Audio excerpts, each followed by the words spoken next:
মাননীয় সভাপতি শহীদ শাহাবুদ্দিনের সাংবাদিক বাড়ির জায়গা দেন শহীদ শাহাবুদ্দিনের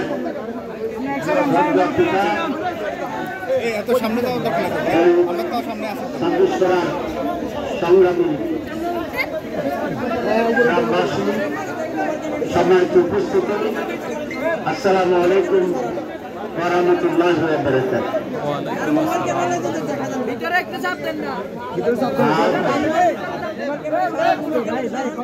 অত্যন্ত বেদনাবিধুর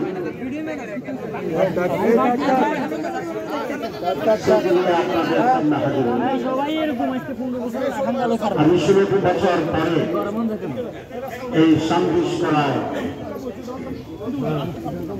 ফরমালি উপস্থিত হতে পেরে আল্লাহ শুকরিয়া আদায় করছি। বন্যায় ত্রাণ দেওয়ার জন্য মেইন রোডে আরেকবার এসেছিলাম।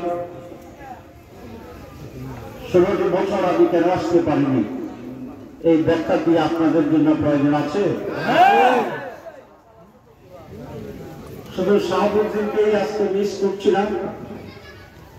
এই 16টি বছরে আরো অনেক প্রিয় মানুষ পৃথিবী থেকে বিদায় নিয়েছেন, অনেক মুরব্বী চলে গেছেন, অনেক কাছের মানুষ মৃত্যুবরণ করেছেন।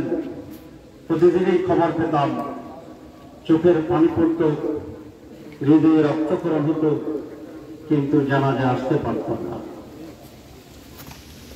আমি কি এতই খারাপ মানুষ? না। আমি কি শ্রেষ্ঠ চোর ডাকাত? না। আমি কি সন্ত্রাসী? না। তাহলে নিজে জন্মভূমিতে আসতে পারি নাই কেন?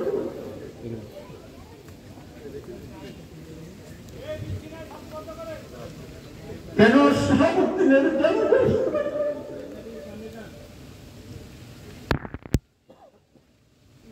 আমাদের অপরাধ একটি ছিল,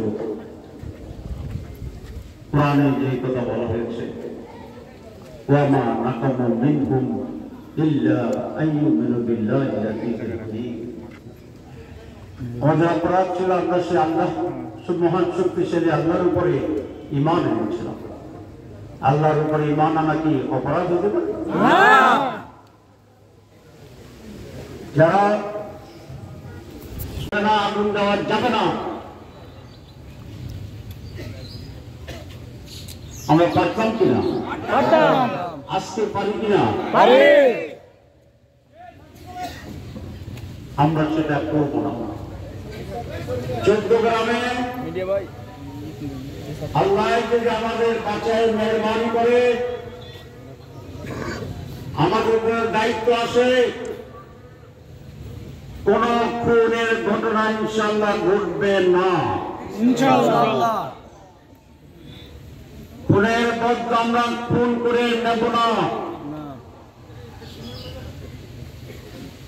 এখানে সকলে নিরাপদ থাকবে, দুষ্কৃতিকারী ছাড়া, সন্ত্রাসী ছাড়া, খুনিরা ছাড়া, অস্ত্রবাজ ছাড়া। এখানে দুষ্টের দমন করা হবে এবং শিষ্টের পালন করা হবে। এই 14 গ্রামে শান্তি না, নিয়মতান্ত্রিক কর্ম। আমরা 6 তারিখে মামলা করতে পারতাম, 7 আগস্টে মামলা করতে পারতাম, আমরা করিনি। কেন করি? আমরা প্রকৃত অপরাধী কারা, খুনি কারা, ঠান্ডা মাথায় সময় নিয়ে সেটা বের করার চেষ্টা করছি। কোন বিনাপরাধ মানুষকে আসামি করা হবে না। এরকম যদি কোনো ভুল হয়, আপনারা আমাদের দৃষ্টি আকর্ষণ করবেন।